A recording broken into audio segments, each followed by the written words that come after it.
Picture this. A message arrives. Not a text, not an email. A phone call.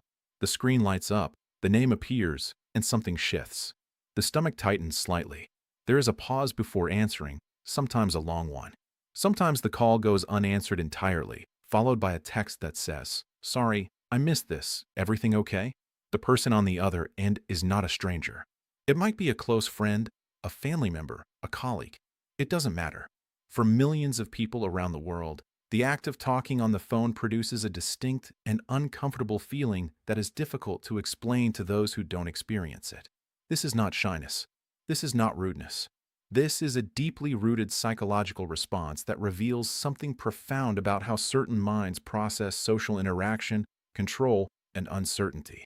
People who hate talking on the phone share a very specific experience. They will send a 10-paragraph text message rather than make a 2-minute call. They will email a business rather than call them.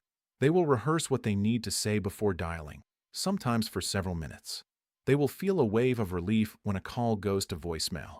And when a phone call arrives unexpectedly, without warning, something in them resists before they even decide whether to answer.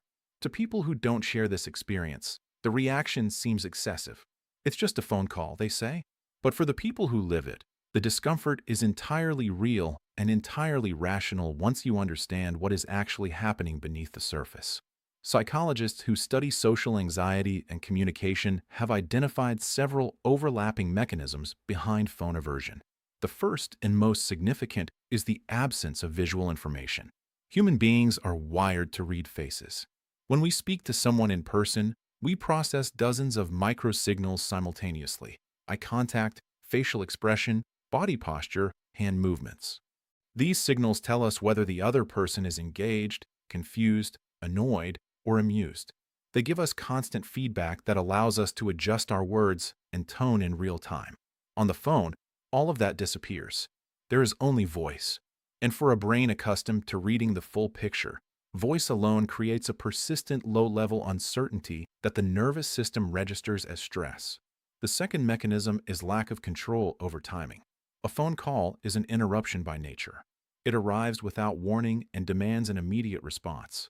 Unlike a text or email, which can be read, considered, and answered at a chosen moment, a phone call collapses the distance between stimulus and response to almost nothing. For people who process social interactions carefully, who prefer to think before they speak, who like to choose their words with some deliberation, this sudden demand for immediate verbal performance is genuinely uncomfortable. Consider a woman named Sarah, a 34-year-old graphic designer working remotely from her apartment. By every measure, Sarah is socially capable. She has close friendships, a warm relationship with her family, and a job that requires frequent communication with clients. But when her phone rings, something in her body responds before her mind has even processed who is calling. Her heart rate increases slightly. She feels a pull toward not answering. When she does answer, there is a brief period at the start of every call where she feels slightly off balance, slightly unprepared, as if she has been pushed onto a stage without a script. Sarah is not alone. Studies suggest that phone aversion has increased significantly over the past decade, particularly among younger adults who grew up with text-based communication as their primary social medium. For these individuals, the phone call is not the default mode of connection.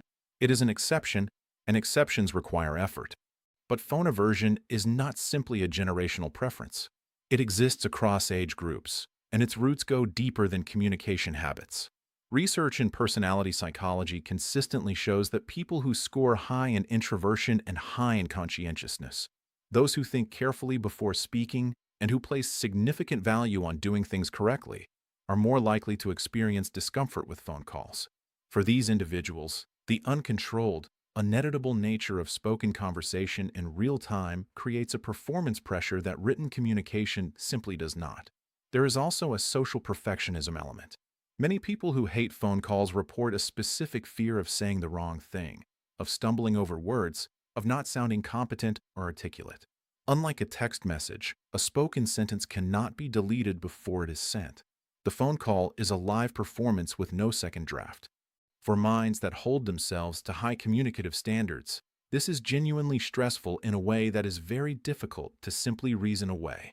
What is important to understand is that phone aversion exists on a wide spectrum. For most people, it is a mild preference, a slight discomfort that doesn't significantly interfere with daily life.